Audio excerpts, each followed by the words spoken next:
Hi friends, welcome to our channel. இன்னைக்கு நம்ம சேனல்ல தக்காளி ரசம் எப்படி பண்ணலாம்னு பார்க்க போறோம். ரொம்ப சிம்பிள் தாங்க, ரொம்ப டேஸ்டா இருக்கும். எப்படி பண்ணலாம்னு பார்க்கலாம். நான் வந்து ஒரு எலுமிச்சம்பழம் வந்து ஊற வச்சிருக்கேன். நான் வந்து ஒரு பவுல் வச்சிருக்கேன். ஸோ அந்த பவுலுக்கு தகுந்த மாதிரி ஒரு எலுமிச்சம்பழம் புளி ஊற வச்சிருக்கேன்.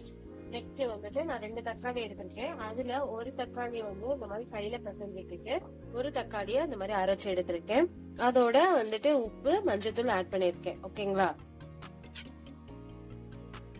வச்சு பாத்தீங்க அப்படின்னா நம்ம கரைச்சி இந்த புளி கரைச்சில வந்து இதோட ஃபில்டர் பண்ணி ஊத்திட்டு போறோம். நான் ஆல்ரெடி வந்துட்டு சீரகமும் மிளகுமே நான் வந்து டப்பால ஸ்டோர் பண்ணி வச்சிருப்பேன் பொடி பண்ணி.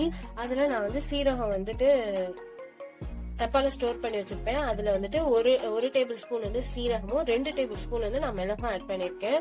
அதோட நம்ம அரைச்ச தக்காளி பேஸ்டையும் ஆட் பண்ணிட்டு தேவையான வந்து ஆட் பண்ணிக்கிறோம். எங்களுக்கு இந்த ஒரு பவுல் போதும். ஸோ அதுக்கு தகுந்த மாதிரி தான் நான் வந்துட்டு வந்து இன்கிரீடியன்ஸ் பண்ணிருக்கேன். ஓகேங்களா? ரத்தத்தை நான் கூட்டி எடுத்துக்கிட்டேன். அதுல உப்பு எல்லாமே போட்டுட்டு செக் பண்ணிட்டு நெக்ஸ்ட் வந்து பூண்டை வந்து இந்த மாதிரி தட்டி எடுத்துக்கோங்க. அடுத்ததான் ஒரு பாத்திரத்தை அடுப்புல வச்சுக்கோங்க. ஆயில் ஊத்திக்கோங்க. ஆயில் வந்து நான் 1 ஸ்பூன் போதும். இதுக்கு எண்ணெய் ரொம்ப அதிகமா தேவைப்படாது இல்லையா, அதனால 1 ஸ்பூன் ஆயில் போதும். ஆயில் எல்லாம் ஹீட் ஆனதுக்கு அப்புறம் வெந்தயம் போட்டுக்கோங்க. 1 ஸ்பூன் வெந்தயம், 1 ஸ்பூன் சீரகம், 1 ஸ்பூன் கடுகு.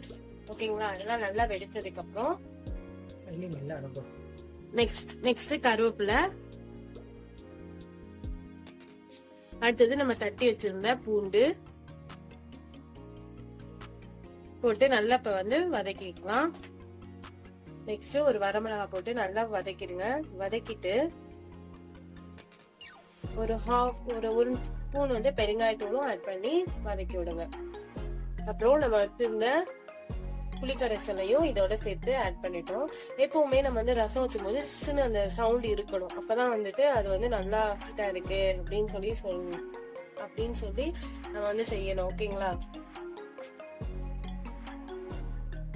இந்த மாதிரி நம்மளுக்கு அது ரசம் வந்து குடிச்சு பாருங்க. கொஞ்சம் புளிச்சிச்சு அப்படின்னா லைட்டா நம்ம தண்ணி ஆட் பண்ணிக்கலாம். ஓகேங்களா? ஒரு 1/2 டம்ளர் கிட்ட தண்ணி ஆட் பண்ணிட்டு நீங்க வந்து கொதிக்க விடுங்க. இது வந்து ரொம்ப கொதிக்க கூடாது. ரசம் எப்பவுமே கொதிக்க கூடாதுங்க. அந்த முறை கூட்டி வர ஸ்டேஜ்ல நம்ம வந்து ஆஃப் பண்ணிடணும். ஓகேங்களா?